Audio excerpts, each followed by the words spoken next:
Voilà.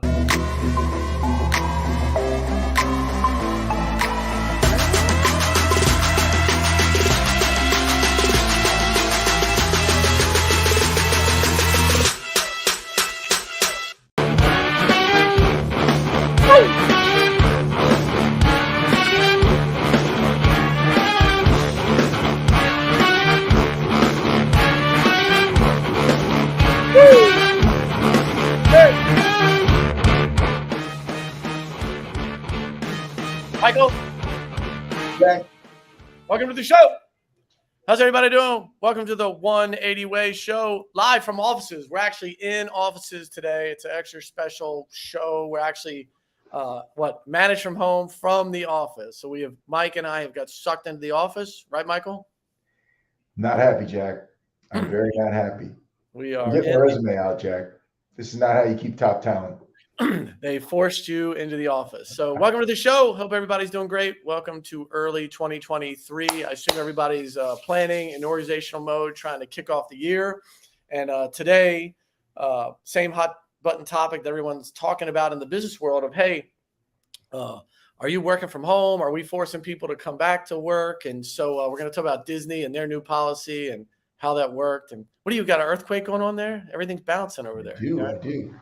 Earthquake in the middle of Florida. Dangers of working from the office. There's earthquakes, there's hurricanes, there's tornadoes. Amen. Amen. You want to introduce yourself before we go to I.Help?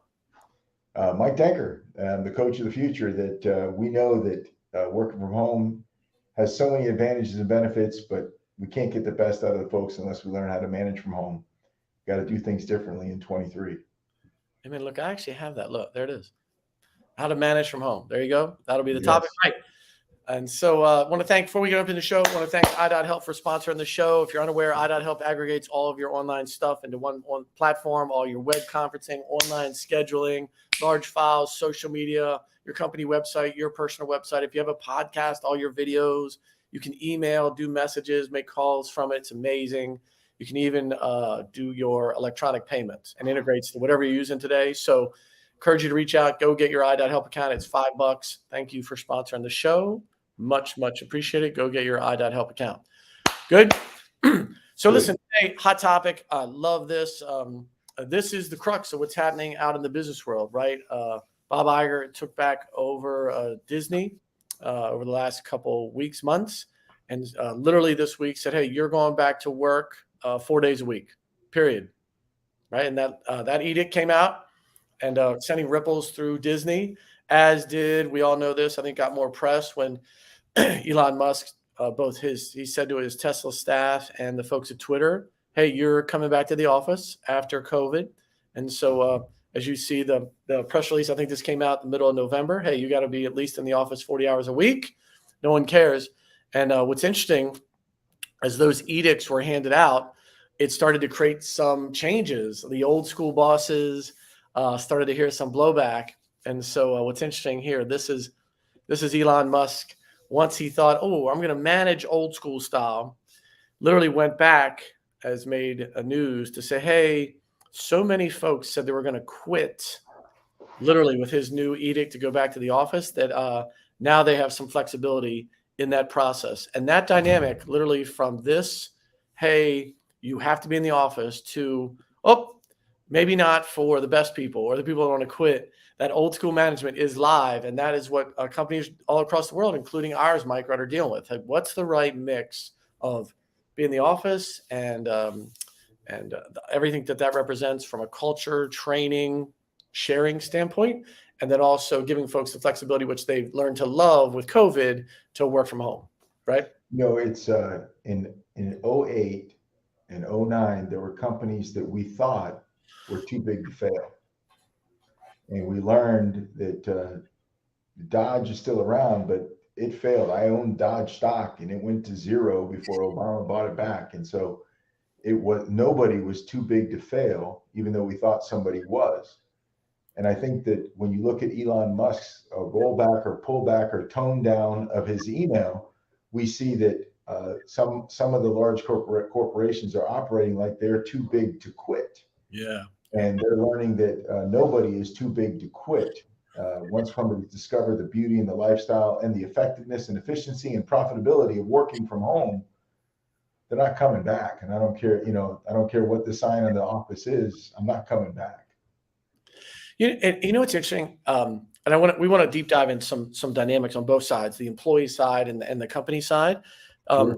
And I think there's pros and cons of both, and I think there has to be give on both sides. And as somebody who's touched a lot of different companies over the last 12 months, I've seen both sides managerially dig in on certain policies, and honestly, I've seen the employees dig in on their side, like, "Hey, we're not coming back," and you're like, "Oh, okay, well." Like all things in life, I think if we forget pre-COVID, it's like our companies asked us to do things maybe we always didn't love, and folks sometimes acquiesce to that, like go to shows or travel more than we like to, or work a certain project, and now there's this kind of almost immediate ripsaw of like, oh, I don't want to do it, and so companies are really trying to deal with that, just like Elon Musk. He said it, and the employees, whether in mass or certainly some of the most valued or the hardest folks to replace, just said, oh, well, that's the way it's going to be. We're going to leave. And then everyone stops. And they're like, are we going to let those people leave, or are we going to find some middle ground? Right. Every company has meetings every year. Well, before COVID, we were having meetings about how do we avoid undesirable attrition, right? There's some attrition that's desired by management, and there's some that's very, not only undesirable, it could be devastating to your organization. And we have to have those, we have to continue to have those meetings, but they have a different flavor now. And we have to not just adapt in the office to make sure our people stay, especially our best people, but we also have to adapt out of the office. And whether it's a 100% work from home, it's a hybrid. And for some organizations, obviously, if you're in manufacturing, there is no work from home. You've got to go to the factory to do the work. I mean, that's what you have to do. And so it's not a one size fits all. And it has to line up with leadership or ownership's mentality, that if ownership's not buying into working from home or a hybrid, doesn't matter what the numbers say, right? But they're not even open-minded, but just being progressive and thinking forward into the future. How can you expand your workforce? How can you expand the availability of top talent?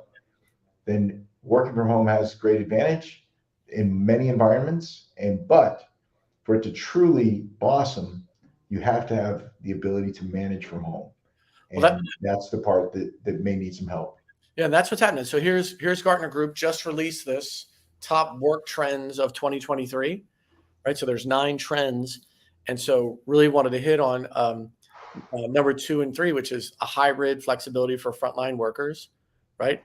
And then it's to alleviate the pressure on managers. And so this is the issue that so many companies are confronting. And what's really interesting when you read this Gartner survey, or their view of what's going to happen, when you get down to number 3 and you talk about, hey, the managers and what are they doing?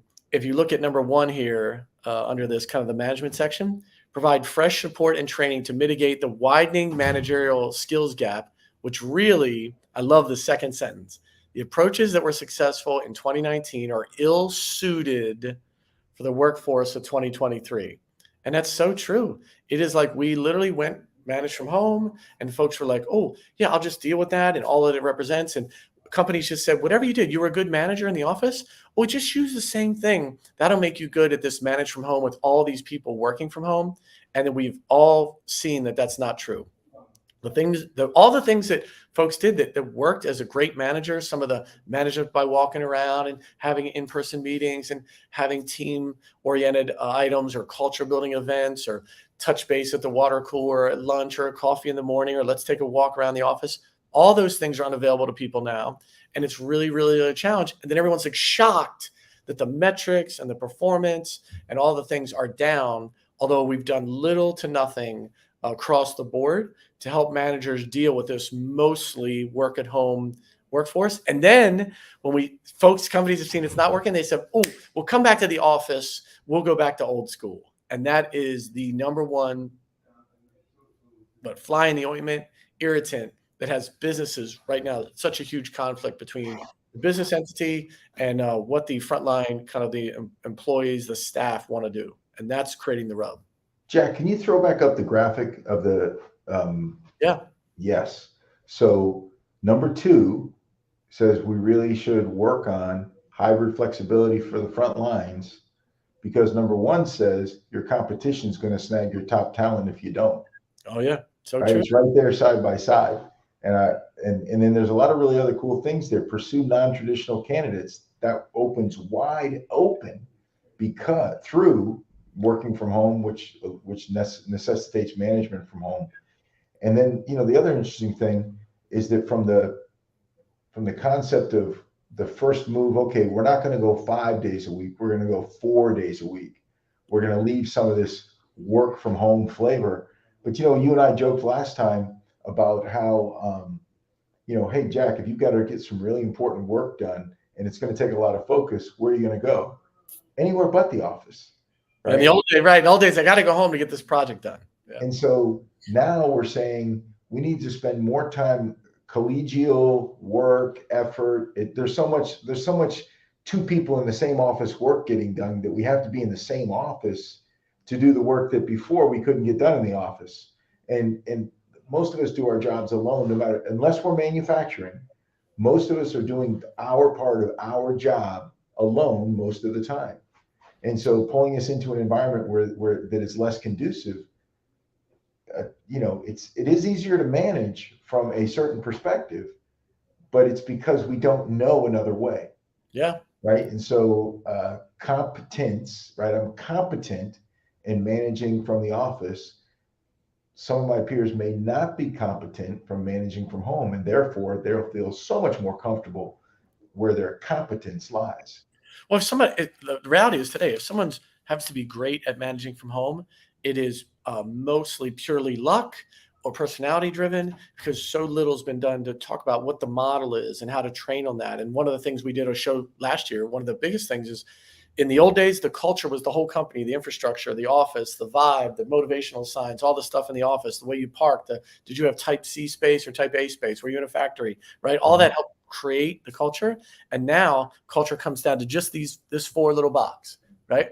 Literally the box, most people, that's their culture. You get hired, you may never go to the office, and your interaction with people is either multiple people in a box or just your manager in the box. And that's the culture of the company comes down to this box, right? Literally, like, that's it. And so those are real world things that everyone's trying to confront. And the problem is companies are resorting back almost quickly to what worked in the old days instead of kind of working through this messy process of what it should be. And so that's what I really wanted to dive into, because I think, to get back to kind of level setting, there's merit on both sides, right? So on the company side, right, they, no doubt, everyone's prone to go back to what worked. So they have this draw to old school, right? Most companies they're embedded in a lease that they've paid a lot of money for, they can't quickly get out of. So they have this space, this infrastructure, whether it's super nice or maybe not so nice, but the company has that, but they'd love some cost savings on that. So that could be, a win-win. I have 2 more. The metrics are typically down, right? So across almost every company I talk to, the metrics, the performance, whether it's calls or output or widgets released or deals closed or tickets closed or whatever, however your company operates, whatever your job function is, almost all of it is down, right? And then companies are trying to ascertain, is that because we work from home and we don't have to manage it? Is that some of it's the economy? And that's coming to bear, And then lastly, kind of this percentage across the board, revenue and company performance, and that really drives all things. In sports, it's like winning cures all ills. So even if your team doesn't get along, if you're winning, it's fine. But as soon as you start losing or something happens, there's contention. And so no doubt with the recession and the way the world and U.S. economy is, a lot of companies are down financially in their metrics, their financial performance, and everyone wants to point the finger. So it's, maybe it's because we work from home. We're not doing it. And so those 4 variables are super real for the company and have a lot of validity, right? They're real things that happen, right? I think inside those variables, within culture, one of the things is, like we said before, is that the manager becomes the culture. Yep. And at least the ambassador for culture, right? That it kind of everything comes down to company, comes down into the manager and out to the team. And that means all of the managers need to understand how their role and their team's function rolls up into the company's culture and the larger vision. And you and I have worked for companies for a long, long time where what we did on a day-to-day basis, we didn't even discuss how it fit into the bigger picture, or we just It's true. day-to-day working out what the problem was in front of us. And that's an added task that maybe instead of commuting, we're going to have to spend some time, culturing. And it's not that we have more. All right. Spend time culturing. Yeah. And it's important because it's not always top of mind. We used to always push that off on HR and the C-suite. Yep. And they'll come give a speech or something, and hopefully it motivates my team, right? I hope this motivates my team. It'll be great. And now we have to be much more intentional. We have to take everything from the big box of the company, whether it's a big company or a mid-sized company or even a small company. We still have to take the meat of it and then distill it into our team. Whatever our team is charged with, we have to distill that down into our team virtually. And so then on the company side, there's this thing, we're back to this, flexible work schedule and what should that be? But what's really happening from the employee or the staff side of it, it's like, well, I love working from home, right? And I don't want to come back. We did a sales kickoff last week, and you say that to everybody, like no one wants to get dressed in the morning and do the commute and ride to the office. Like who wants to sign up for that? Right. And sometimes we forget that's everybody, management, frontline people, like everyone would rather sit at home, half dressed, watch ESPN, do a little work. I mean, that's a real world thing. But then the next step is where companies are really suffering. There's really two places in my mind. It's new employees, trying to onboard them, train them, share the company culture, get them up to speed. Really a struggle trying to do that remotely, no matter how many of these little box things you have. And then trying to share culture and then do a project. Like if you have a very collaborative project, try to get that done remotely in the boxes is really super challenging, right? And so those are real world variables the employees are trying to fix and make happen on their end. Well, imagine, one of the challenges to create this virtual culture, and like you said, inside our square, well, there's definitely ways to do that, but the option is to do it architecturally, right? Like, okay, I don't know how I need to do some things with my square to make it more culture oriented. Well, if I don't, I'm gonna have to build a building, right? I'm gonna have to change the inside. I'm gonna have to bring in a crew, right? So we have to do this either way, right? So, but the other thing is that flexibility. I love what you said about a flexible work schedule. I think flexible fits into every aspect of us right now. That it's probably not an all or nothing anywhere, right? There's always a value to having an office for the company. It's what to do with the office, and then what are the overall needs of the office? Do I need to get rid of my commercial space, or do I need to negotiate with my landlord, maybe change the time frame and adjust the space, make it a little smaller, maybe go a little longer, but smaller with more flexibility and adaptability? Because I'm not quite sure I'm kind of unsure what 23 looks like. I definitely am unsure about what 24 looks like. Yeah. And so we need to be able to, we definitely, as a leader, you want to be putting yourself in a position to pivot, right? Setting yourselves up that you have the ability to pivot, right? A long-term lease for 100,000 square feet when you don't need that anymore it's very hard to pivot 100,000 square feet, right? Or even 10, right? But I think the real world part too, what's happening is that both sides to me are too dug in, and so the management folks have committed, like you said, maybe overly committed to an office space or a long-term lease or some projects or some financial performance to their board. So they're overly locked in. If you've invested in a big office or a corporate headquarters or a lot of infrastructure and you're watching it sit empty, it's a real rub. And you and have experienced success in the past. And so typically executive management board is prone to this kind of too locked in mentality, right? And then I would just say the employees really, after 2.5 years of COVID, are also, just from my perspective, too locked in. They've decided I'm never coming back. I'm not doing it. I'm not putting on clothes. I'm not putting on the business attire. I'm not going to commute. Have you seen the price of gas? Hmm. And so what it's creating is this, I think, way too confrontational of a rub right now. And so it's so clear when if you don't have either one of those vested positions, it's typically so clear to see the right answer is kind of that hybrid approach, because even if some employees feel like they don't want to go back, a lot of their coworkers want to see them. They don't want to be on an island. They want to talk to people that are going through the same experience. They want to, have some people join a company to be a part of something bigger than themselves. And it's hard to do if you're just sitting in your house, in your kitchen, or work home office, feeling like you're part of something bigger, right? So it's it's the employees realizing that some human interaction, some sharing with your coworkers, some time for people that more inexperienced than you can value, pick up from you is really important. Chance for you to meet with your mentor face to face or someone above you is also super important.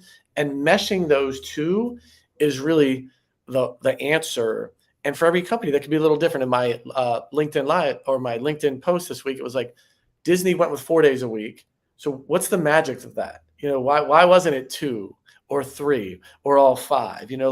Like the 4. Like I think that's really the struggle of what does the new hybrid world look like, right? It's really interesting too.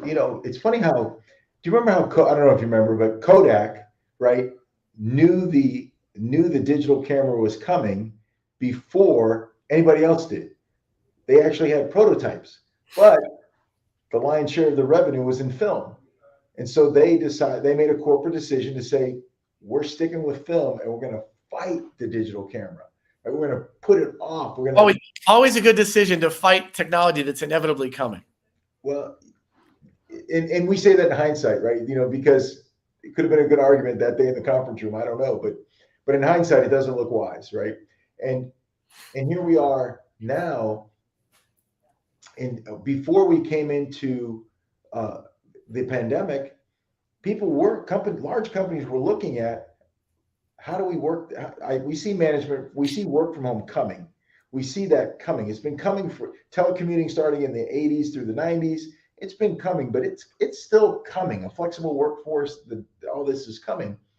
And they did a lot of studies. They did a lot of research, and they did a lot of A/B testing, which doesn't really seem like it's being done now. But they took half of their workforce and said, "You guys go home, and half of the workforce, you stay here, and we're going to all work on the same kind of work together, and we're going to analyze what do we need to do to make our teams effective in a virtual environment, and what do we need to make our teams effective in a physical environment, and which over a period of time, which one's going to be more effective." And there was a wealth of knowledge developed from that. And part of it is that certain people and certain people thrive in a office environment. Certain people outperform their office peers in a virtual or from home environment. But the challenge has been there, right? Like, do you have 3 kids under 5 at home? Office may seem like a vacation to you, right? It might seem like I just need to get out of here, right? And so it's based upon where you're at in your lifestyle and in your life, the phases of life, and what is your company trying to accomplish? What industry are you in? However, I just want to pivot to, if you're in an industry where a lot of your competition are figuring out how to work from home, then you need to really look long and hard at this. If you can afford to ignore this and lose your top talent, that's okay. Like some companies can do that.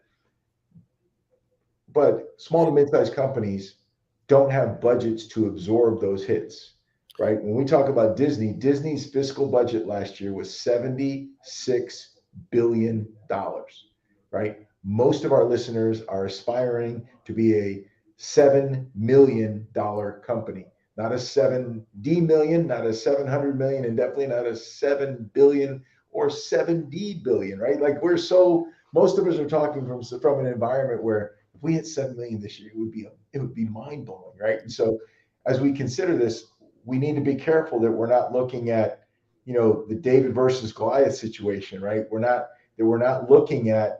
trying to put ourselves in the Goliath's armor when our strength is in our ability to be agile, like the slingshot of David.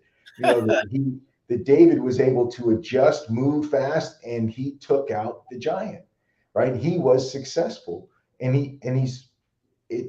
and he said, and the great thing is, in the backdrop of the story was he was offered the same kind of big company armor like like his opponent. And he said, no, that's not me. Like, I'm agile, I'm little, I move, I need to be able to, I can't have all this on me. I can't do what I do. And so he was victorious because he did what he did. Right. And I think it's right. I think the tech team, this is almost everyone that talks about a product or whatever, well, that's what does Google do or what does Apple do? And you're like, no. They have more programmers and budget than we have as an entire staff or entire company. That's not the model. We can't do what Google did or what Apple did. It's so funny. Anytime you're in a product meeting, people always, not everybody, but a lot of times they pull this, oh, what are the biggest and the best? What did Elon Musk say? What is Disney doing? And you're like, no. Disney could lose 10% of their staff and still be fine, right? It's like you said, the wealth is just unbelievable. They'll backfill and redo.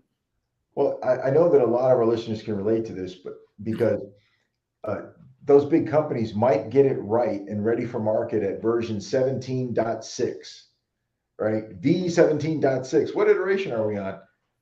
Most of us would have been out of business at 3.0. Right? That's true. We can't afford this luxury of iterating and trying and guessing. The small to medium-sized business owner and leadership has to be very deliberate and calculated and intentional, meaning that, hey, we need to work from home to be competitive. And if that's true, then we need to be able to make sure our teams are most effective to be competitive. Okay. And if that's true, we definitely need to make sure our managers are world-class in this new realm of managing from home. Yeah, I just want to go back to that. This Gartner study, this again, number one, what worked, what made you successful in 2019 in the managerial world? Their words, ill-suited for the workforce of 2023, right here in the middle of the screen. Yeah. Like, that is a real thing. And then it gets down to this, we create this, like, doing something different, right? For both sides, again, I just want to be really clear, for the employee side, right? And for the executive managerial side, finding a new way, because the things that worked in 2019 that maybe made you so successful and your company so great are not going to play out well over the next 24 months if you try to hold on to that tightly, right? Well, and if you think about it, we all know this, that since 2020, the pandemic hit, we went home, to now, if we did it poorly in June of 2020, some of us are still trying to do it that same way virtually and expecting a different outcome. That's called insanity, and it's a very human possibility, but we need to think about this and say, hey, in 2023, DSD, right? DSD in 23, which is do something different. Intentionally evaluate your experience from working from home. Yeah. Anytime you evaluate an experience, there are pluses and minuses, right? So what were the pluses of working from home? What were the minuses? And then what do we need to do to multiply, right? Multiply those successes, the pluses, and what do we need to do to subtract or divide the minuses? And in doing that, right, we're going to do what we've always done. We're going to take what we have and make the best moving forward for the organization's health. But it's funny. Even the best companies, Elon Musk and Disney, the biggest, best companies, brands in the world, right? It's so interesting that because we're in uncharted water, no one thought we'd ever have a pandemic again. Everyone was rattled, right? It's like we forget. You and I have talked about this off screen, that like going back and doing it the old school way never works. It's just a safety mechanism. It's like we know, like, having a lot of meetings and being micromanagers and all those things do not work. We already went through that, through managerial. Like, no one, when I interview, it's like no one wants to work for that person that micromanages them and checks on them and calls a bunch of meetings. And, no one wants to work at that place or for that person. And yet, because it's so new and because things are shaky, people are resorting to their old school thing instead of, trying to do something different, take the best of what was done, the best of what happened through COVID, because a lot of good things did happen in COVID, combined with some good things you did corporately. Mm. How do you mesh those?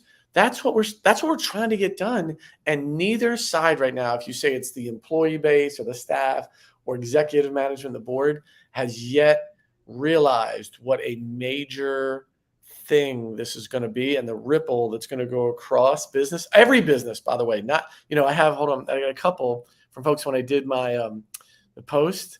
I'd folks comment, they're just like, yeah, this is a real thing, right? Like, hold on. Yeah, like this is New York Life. It's like, yep, hands down, my biggest struggle, right? Trying to balance employees' strong desire, demand to work from home, and then trying to build a culture, collaboration, camaraderie, right? And so everybody, right? This is a friend of mine, Ed Nemick. As everyone else, was trying to figure it out. And it's so true. It's like we're making it up, but the one area we're really struggling, we've put no time and resources into, if we have a hybrid or if we maintain, which people are going to demand, some set of work from home, what is the managerial process and structure that supports that? Because it's not via Gartner what happened in 2019. It's not that. It is not what happened in 2019. So please stop doing that. That's what's irritating everybody, to not go back to what we thought worked in 2018, 2019. Well, here's the amazing thing. If you look up what Forbes said we were to focus on back in 2019, Forbes told us the number 3 thing was the rise of the remote worker, right? It's just like Kodak and trying to hold on to film. Like, we knew before the pandemic, remote work was coming. And now the pandemic, because it got dropped on us, instead of us evolving into it, it just got dropped on us. Now we're panicking instead of navigating. And so to navigate this well, we were already thinking about it 4 years ago, right? We were already thinking about it. We knew it was coming. And then we almost stalled developing it because it fell on us. Well, yeah, and it's really interesting. Back then, my company was not a work from home company. So folks would ask all the time, can we work from home? Can I work one day away from home? Blah, blah, blah. Like everyone else, went full work from home. And now our employee set's like, hey, can I spend a little time with my coworkers? I feel like I'm on an island. Literally, almost every single person that's left our company last year, as you do a debrief or an exit interview, they're like, I felt kind of isolated. I felt like I was on an island. I didn't feel part of something bigger. And that's a failure. That's a complete failure. How do you as a company have folks get the best of some work from home, what they want? Again, integrate some of the corporate culture and their coworkers, and have a blended process that helps them feel part of something, but also gives them the flexibility to work from home in some schedule that works for your business. And so I think that's really the most important takeaway, is thinking creatively. And by the way, it's not either side alone. It's an integrated talk to your employees, talk to your staff. What would they like? How does it work? Maybe it's half days. Maybe it's certain days of the week. For me, the thing I've seen, it's like the middle of the week is like the sweet spot. It's like Tuesday, Wednesday, Thursday, having some time midweek where you're gathering, acknowledging it. It lets folks feel like they still have extended weekends. They still have their long breaks. They're at home, right? And then the employees owning that, they literally are productive during those times, right? When you're at home, like making sure your metrics are better than. So if you're not commuting, if you're not getting dressed, if you're not paying for gas, your metrics should be better. We talked about that. It shouldn't be, I'm going to do 70% of what I used to. No, if you're not commuting, 45 minutes each way is an hour. You have an extra hour and a half in the day. It should be better. You want to maintain your work from home. That's really important to you.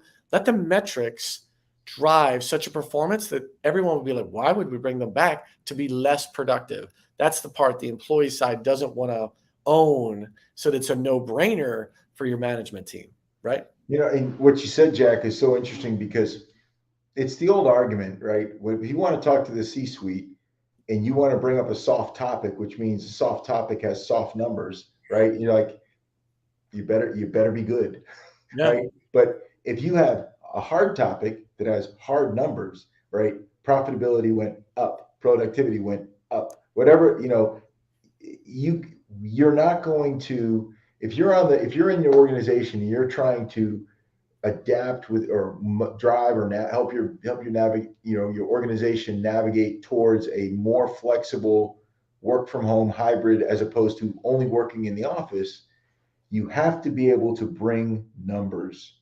If you can't, it just gets soft, and so many good things Well, don't make it into corporate America because they only exist in soft numbers. Well, that's how so I'm traveling for work. I'm in a hotel right now, and people are like, "Oh yeah, hotels are more, or business is more green centric, environmentally centric." That's not true. That's not true. They're number centric. So when you go to a hotel now, we all know the old days. You'd have a shampoo and conditioner, and you'd have all this stuff. The hotels have now all gone to, you have these big things in the shower, where they're not in little bottles anymore. They're these big containers that it must save them a ton of money. There's less plastic, right? The staff doesn't clean your room every night. They only do it when you ask. Like the business looks more environmentally friendly and sound and what have you, but it's drive to the bottom line. When someone pitched, hey, maybe we should have big bottles of shampoo in the shower instead of little ones, they were like, no, we've always done it this way. And as soon as they said, oh, let's run the numbers, we'll run some test studies at hotels. Oh my gosh, the cost is 8% less. Oh, all of a sudden, every hotel had big bottles of stuff because they're all that goes to the bottom line. And it's the same thing now with work from home, manage from home. If the employee base wants to keep it and it's so important, it's about, like you said, specific numbers that are like, oh, here, I used to do 10 tickets. I now do 12. I used to make X number of calls. Now I'm 2X. I used to close this number of deals. Now I'm 1.5. That then management sits around and goes, I would never have them come back to be less effective. Why would I do that? And that's the part the employee base has not owned fully yet. Besides their desire to want to stay from home, it's like, oh, then make it a no-brainer to stay from home if it's super important for you, right? And I think lack of a good management structure led us to the culture suffered, results suffered. We thought people want to be part of people will stay if we keep it nice and friendly as best we can. And what happens is that people want to be part of a winning culture. Yeah. And if you let your culture suffer into something other than an effective, productive, winning culture, you're going to lose people because they no longer understand. It's hard to work from home and it's hard to work at the office. Work is hard, right? And so it's not what we should be doing on our vacation, right? Because it's hard.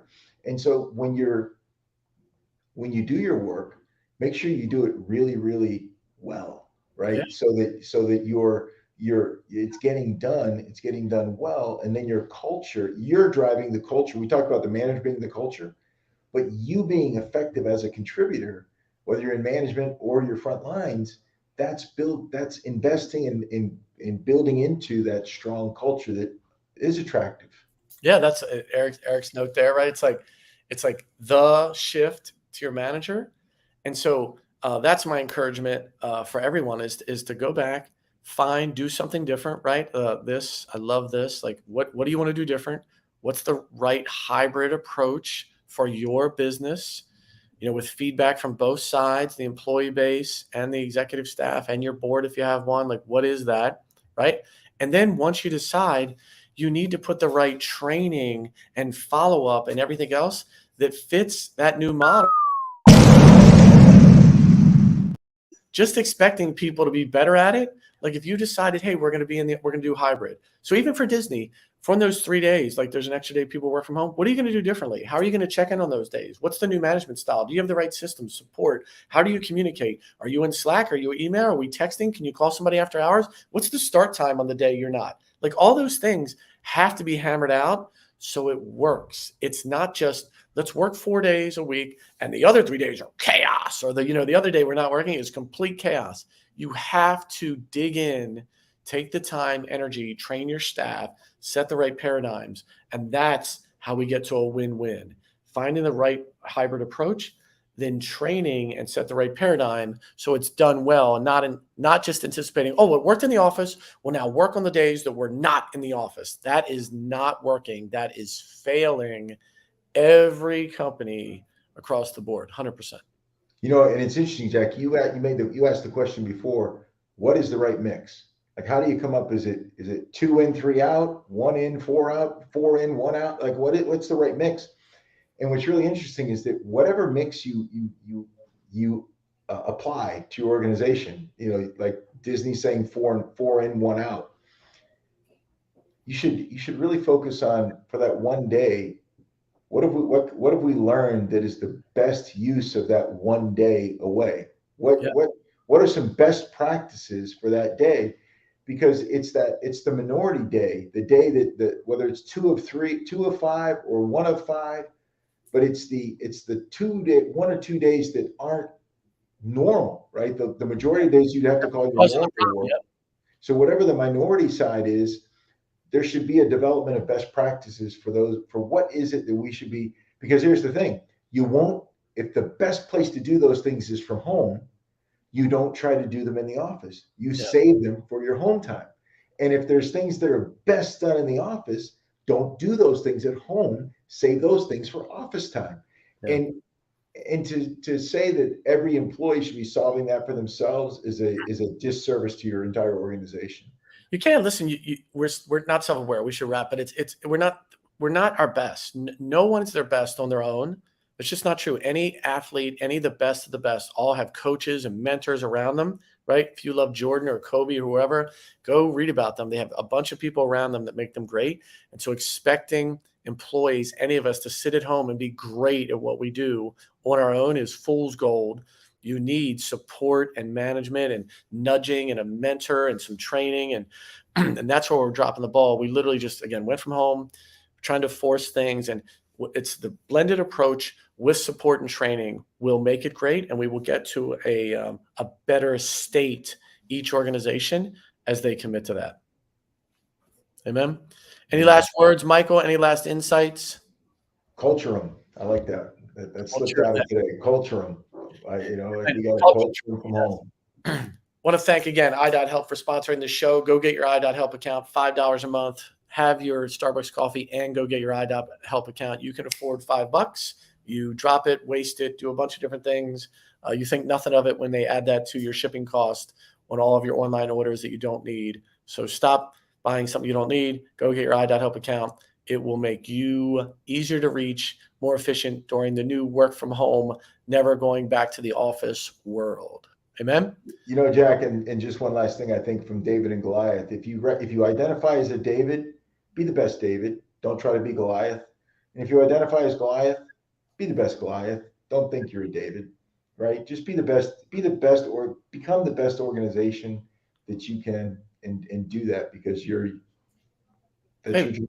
Right? Amen. Expecting you're going to mimic what Elon Musk, Disney, all them are doing is fool's gold. It will, you will learn the hard way and be like, oh yeah, that didn't work. We do not have the product deep pockets some of those big companies have. And Elon Musk showed us he's figuring it out on the fly, right? Because he can afford to. Some of us can't afford to figure out so much on the fly. We got to be a little bit more. We got to be a little bit more precise.